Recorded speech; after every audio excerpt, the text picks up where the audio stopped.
Friends, this is Madhu and welcome to our YouTube channel M with मधु।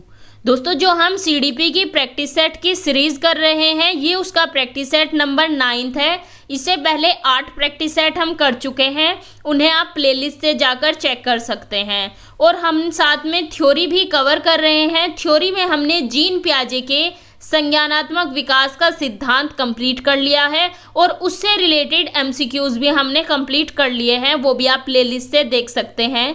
अगर आपको question करते time कोई भी अगर जो आप क्वेश्चन करते हैं उसमें प्रॉब्लम आती है, वो आप कमेंट करके हमसे पूछ सकते हैं।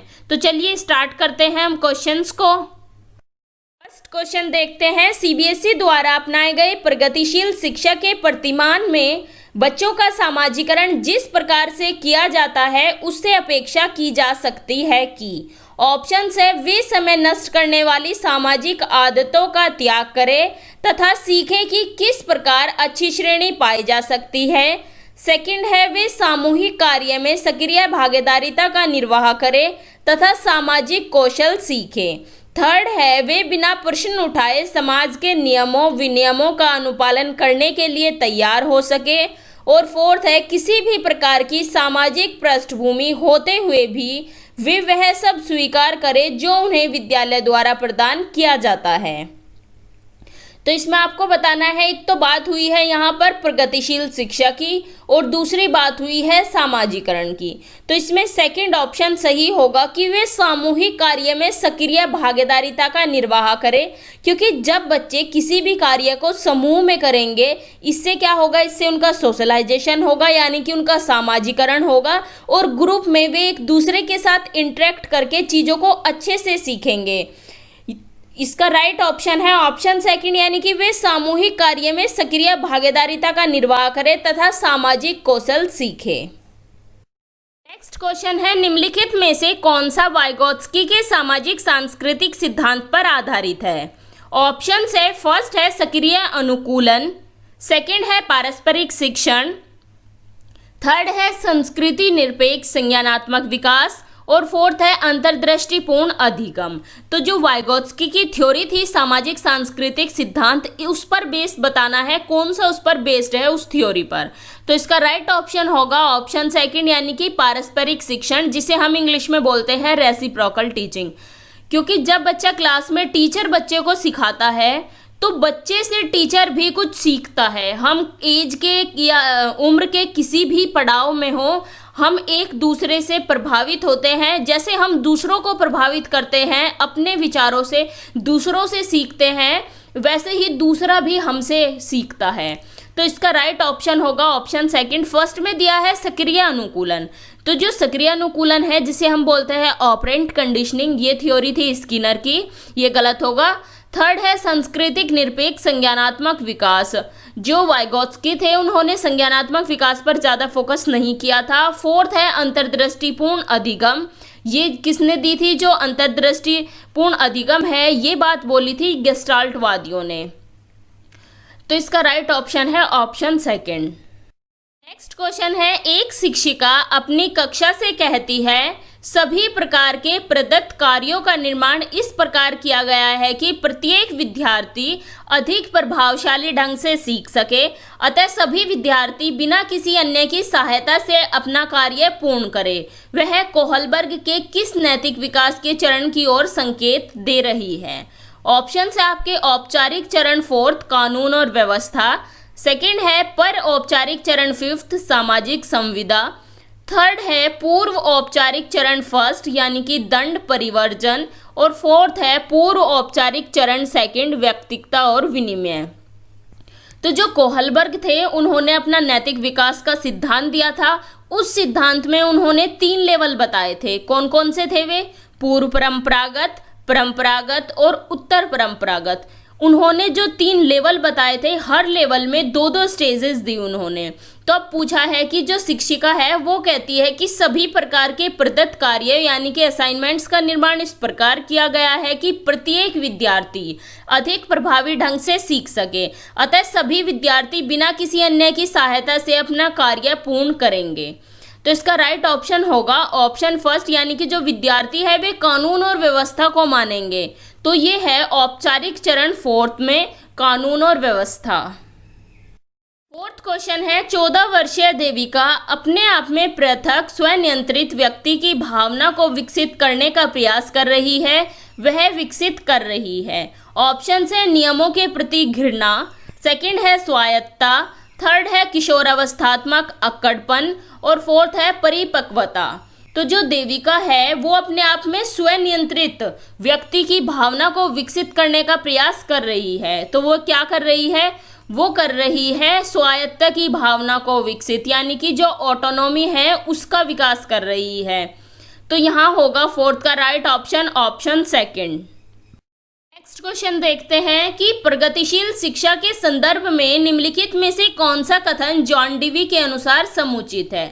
ऑप्शन है कक्षा में प्रजातंत्र का कोई स्थान नहीं होना चाहिए, सेकंड है विद्यार्थियों को स्वयं ही सामाजिक समस्याओं को सुलझाने में सक्षम होना चाहिए, थर्ड है जिज्ञासा विद्यार्थी के स्वभाव में अंतर्निहित नहीं है अपितु इसका संवर्धन करना चाहिए, और फोर्थ है कक्षा में विद्यार्थियों का निरीक्षण करना चाहिए न कि सुनना चाहिए। तो जो जॉन डीवी के विचार थे प्रगतिशील शिक्षा के, उसके बारे में इनमें से कौन सा सही है ये बताना है। जो प्रगतिशील शिक्षा है वो कंसेप्ट किसने विकसित किया था? वो किया था जॉन डीवी ने। ये एक अमेरिका के मनोवैज्ञानिक थे। कहाँ के थे जॉन डीवी? अमेरिका के थे। और प्रगतिशील शिक्षा का जो कंसेप्ट था इन्होंने ही विकसित किया था। इसके अंतर्गत जो प्रगतिशील शिक्षा है उसमें एक मात्र उद्देश्य होता है बालक का समग्र विकास करना, यानी कि बालक का होलिस्टिक डेवलपमेंट करना। इस जो प्रणाली है ये प्रगतिशील शिक्षा, इस प्रणाली में व्यक्तिगत भिन्नता को भी बहुत ध्यान में रखा जाता है ताकि विकास के दौर में जो कोई भी बच्चा है वो पीछे न रह जाए, सभी को एक साथ लेकर चला जाए, कोई भी बच्चा पीछे ना रह जाए। इसमें बहुत सारी विधियों का प्रयोग किया जाता है, जैसे परियोजना विधि, समस्या समाधान विधि, क्रियाकलाप विधि। इन विधियों का प्रयोग किया जाता है ताकि बच्चों की जो लर्निंग है, बच्चों का वो जो अधिगम है वो अच्छे से हो। तो प्रगतिशील शिक्षा के संदर्भ में कौन सा कथन जॉन डीवी के अनुसार इसमें से समुचित है वो बताना है। तो इसका राइट ऑप्शन होगा ऑप्शन सेकंड, यानी कि विद्यार्थियों को स्वयं ही सामाजिक समस्याओं को सुलझाने में सक्षम होना चाहिए। नेक्स्ट क्वेश्चन है भाषा अवबोधन से संबंधित विकार है। ऑप्शन से चालाघात यानी कि अप्रेक्सिया, सेकंड है पठन वैकल्य यानी कि डिसलेक्सिया, थर्ड है वाक संबंध रोग और फोर्थ है भाषाघात यानी कि अफेजिया। तो भाषा अवबोधन से संबंधित बताना है। इसका राइट ऑप्शन होगा ऑप्शन फोर्थ, यानी कि भाषाघात अफेजिया। तो यहाँ पर जो आपके हिंदी की टर्म्स लिखी हुई है भाषाघात, ये तो आपको क्लियर इसमें दिखाई दे रहा है कि इसका आंसर ये होगा। लेकिन कभी कभी एग्जामिनर क्या करता है कि हिंदी के टर्म्स नहीं देता, वो जो इंग्लिश की टर्म्स है जैसे अफेजिया, डिसकैलकुलिया, डिसलेक्सिया, इन्हीं को हिंदी में लिख के आपको दे देगा। तो आपको ये जो इंग्लिश की टर्म्स है ये भी याद रखनी है। तो सिक्स्थ का राइट ऑप्शन होगा ऑप्शन फोर्थ।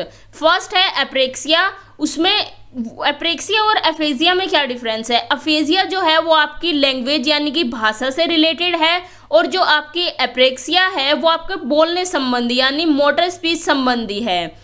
तो इसका राइट ऑप्शन है ऑप्शन फोर्थ। नेक्स्ट क्वेश्चन है निम्नलिखित में से कौन सा आलोचनात्मक दृष्टिकोण बहुबुद्धि से संबंधित नहीं है? ऑप्शन से यह शोधारित नहीं है, सेकंड है विभिन्न बुद्धियां भिन्न भिन्न विद्यार्थियों के लिए भिन्न भिन्न पद्धतियों की मांग करती है, थर्ड है प्रतिभाशाली विद्यार्थी प्राय एक क्षेत्र में ही अपनी विशिष्टता प्रदर्शित करते हैं, फोर्थ है इसका कोई अनुभवात्मक आधार नहीं है। तो इसमें आपको बताना है जो बहुबुद्धि सिद्धांत था उसकी इनमें से कौन सी उसकी क्रिटिसाइज नहीं है, कौन सी उसकी एक आलोचना नहीं है बहुबुद्धि सिद्धांत की। तो इसका राइट ऑप्शन होगा ऑप्शन थर्ड, यानी कि जो प्रतिभाशाली विद्यार्थी होते हैं वे प्राय एक ही क्षेत्र में अपनी विशिष्टता प्रदर्शित करते हैं, ये आलोचना नहीं है। फर्स्ट है यह शोध आधारित नहीं है, ये सही है, क्योंकि जो बुद्धि है उसे हम शोध करके अलग अलग बुद्धि को हम नाप नहीं सकते। सेकंड है विभिन्न बुद्धियां भिन्न भिन्न विद्यार्थियों के लिए भिन्न भिन्न पद्धति की मांग करती हैं, ये भी एक आलोचना है। और फोर्थ है इसका कोई अनुभवात्मक आधार नहीं है, ये भी एक उसकी आलोचना है। थर्ड इसका राइट ऑप्शन होगा। नेक्स्ट क्वेश्चन है बहुबुद्धि सिद्धांत को वैध नहीं माना जा सकता क्योंकि। ऑप्शन है विशिष्ट परीक्षणों के अभाव में भिन्न बुद्धियों का मापन संभव नहीं है। सेकंड है यह सभी 7 बुद्धियों को समान महत्व नहीं देता। थर्ड है यह केवल अब्राहम मैस्लो के जीवन भर के सुदृढ़ अनुभवात्मक अध्ययन पर आधारित है। और फोर्थ है यह सर्वाधिक महत्वपूर्ण सामान्य बुद्धि जी के अनुकूलन नहीं है। तो जो बहुबुद्धि सिद्धांत है उसे वैध यानी कि उसे वैलिड क्यों नहीं माना जा सकता, आपको ये बताना है। तो इसका राइट ऑप्शन होगा ऑप्शन फर्स्ट, यानी कि विशिष्ट परीक्षणों के अभाव में भिन्न बुद्धियों का मापन संभव नहीं है। अलग अलग बुद्धियों को हम परीक्षण करके माप नहीं सकते, इसी वजह से इसे वैध नहीं माना गया। नेक्स्ट क्वेश्चन देखते हैं 9th क्वेश्चन कि कक्षा में विद्यार्थियों के व्यक्तिगत भेद ऑप्शन से लाभकारी नहीं है क्योंकि अध्यापकों को वैविध्यपूर्ण कक्षा को नियंत्रित करने की आवश्यकता है। सेकंड है हानिकारक है क्योंकि इनसे विद्यार्थियों में परस्पर द्वंद्व उत्पन्न होते हैं।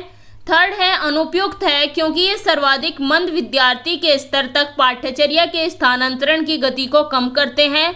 और फोर्थ है लाभकारी है क्योंकि ये विद्यार्थियों की संज्ञानात्मक संरचनाओं को खोजने में अध्यापकों को प्रवृत्त करते हैं। तो जो कक्षा में व्यक्तिगत विभेद होते हैं, इंडिविजुअल डिफरेंसेस होते हैं, उसके बारे में आपको बताना है। आपको जो इंडिविजुअल डिफरेंस है उसके टॉपिक को भी बहुत ध्यान से पढ़ना है। आगे की वीडियो में हम उन्हें डिस्कस करेंगे क्योंकि हर बार सीटेट में, सीटेट ही क्या यूपी टेट या फिर केवीएस, कोई भी टीचिंग से रिलेटेड आपका जो एग्ज़ाम है व्यक्तिगत विभेद यानी कि इंडिविजुअल डिफरेंसेस पर आपके हमेशा क्वेश्चन आते हैं। तो इस टॉपिक को आपको अच्छे से करना है।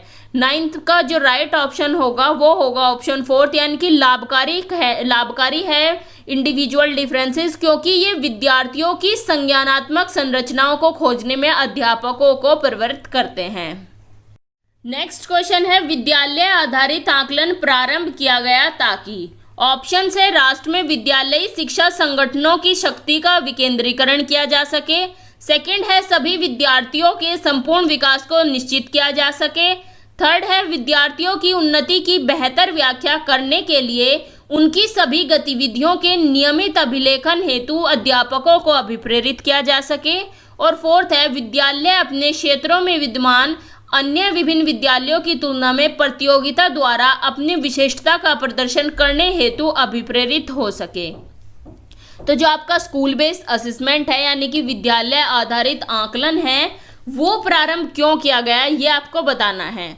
तो फर्स्ट में दिया है कि राष्ट्र में विद्यालय शिक्षा संगठनों की शक्ति का विकेंद्रीकरण किया जा सके। ऐसा कुछ नहीं है कि शक्ति का विकेंद्रीकरण हो, इस वजह से विद्यालय आधारित आकलन स्टार्ट हुआ है। इसका राइट ऑप्शन जो होगा वो होगा ऑप्शन सेकंड यानी कि सभी विद्यार्थियों के संपूर्ण विकास को निश्चित किया जा सके, सभी विद्यार्थियों का होलिस्टिक डेवलपमेंट हो सके, उनका संपूर्ण विकास हो सके, इसी वजह से स्टार्ट किया गया था स्कूल बेस्ड असेसमेंट।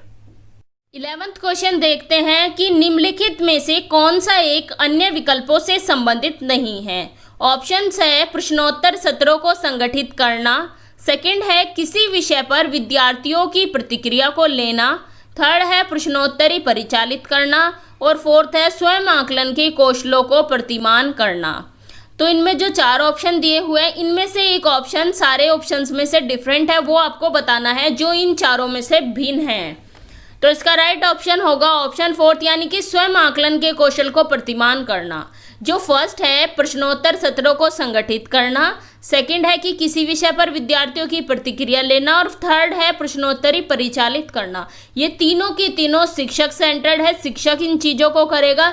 लेकिन जो चौथा ऑप्शन है आपका, फोर्थ ऑप्शन है, उसमें स्वयं आकलन, विद्यार्थी के स्वयं के आकलन के कौशल को प्रतिमान करने की यहाँ बात हुई है। तो इसका राइट ऑप्शन होगा ऑप्शन 4। नेक्स्ट क्वेश्चन है निम्नलिखित में से कौन सा प्रश्न अपने विशिष्ट क्षेत्र से ठीक तरह से मिला हुआ है। तो ये आपका ये क्वेश्चन है आपका ब्लूम टैक्सोनॉमी से। तो इसमें बताना है कि जो प्रश्न दिए हुए हैं वो कौन से क्षेत्र से संबंधित है। इसमें सही बताना है कि सही जोड़ा इनमें से कौन सा है।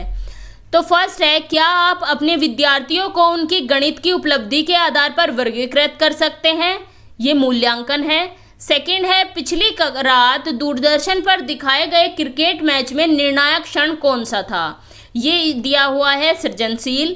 थर्ड है जड़ी बूटियों के प्रयोग द्वारा चिकन पकाने हेतु कोई नई पाक विधि लिखिए, ये अनुप्रयोग दिया है। और फोर्थ है, निर्धारित कीजिए कि दिए गए मापकों में से कौन सा मापक आपको उत्तम परिणामों को पाने में सर्वाधिक प्रवृत्त कर सकता है। ये विश्लेषण है।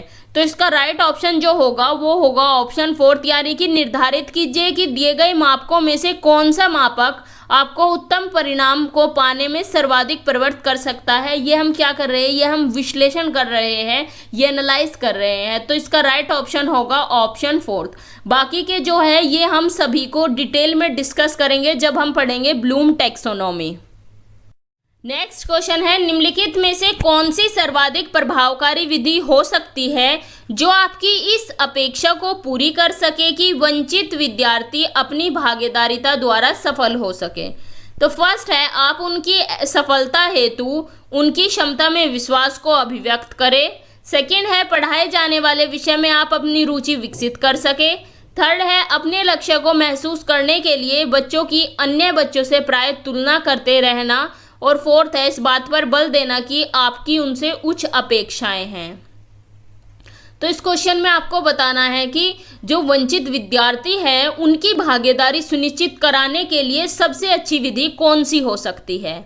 तो इसका जो राइट ऑप्शन होगा वो होगा ऑप्शन फर्स्ट, यानी कि आप उनकी सफलता हेतु उनकी क्षमताओं में विश्वास को व्यक्त करें। आप उन्हें मोटिवेट करें कि बच्चा अपने आप में विश्वास, बच्चे को अपने आप पर विश्वास हो कि हाँ वो कार्य कर सकता है, बच्चे को मोटिवेट किया जाए। सेकंड है कि पढ़ाए जाने वाले विषय में आप अपनी रुचि विकसित कर सके। अपनी रुचि विकसित नहीं करानी, बच्चों को मोटिवेट करना है ताकि उनकी भागीदारी सुनिश्चित हो सके। थर्ड है, अपने लक्ष्यों को महसूस करने के लिए बच्चों की अन्य बच्चों से प्राय तुलना करते रहना। तुलना करने से कभी भी बच्चा मोटिवेट नहीं हो सकता। इससे बच्चे में इंफीरियरिटी कॉम्प्लेक्स आ जाएगा कि वो कितना अच्छा है, तेरे में कितनी कमी है। तो इस तरह की तुलना, इस तरह के वर्ड्स आपको बच्चों के कभी भी बच्चों के सामने यूज़ नहीं करने हैं। फोर्थ है, इस बात पर बल देना कि आपकी उनसे उच्च अपेक्षाएं हैं, ये भी आप नहीं करेंगे। सबसे अच्छा मेथड होगा कि बच्चों में को मोटिवेट करें ताकि उनके अंदर आत्मविश्वास आ जाए कि वो किसी कार्य को कर सकते हैं। नेक्स्ट क्वेश्चन है, निम्नलिखित में से कौन सा विकासात्मक विकार का उदाहरण नहीं है। ऑप्शंस है आत्मविमोह, सेकंड है प्रमस्तिष्क घात, थर्ड है पर अभिज्ञात तनाव और फोर्थ है न्यून अवधान सक्रिय विकार। तो इसका राइट ऑप्शन होगा ऑप्शन थर्ड, यानी कि पर अभिघात तनाव।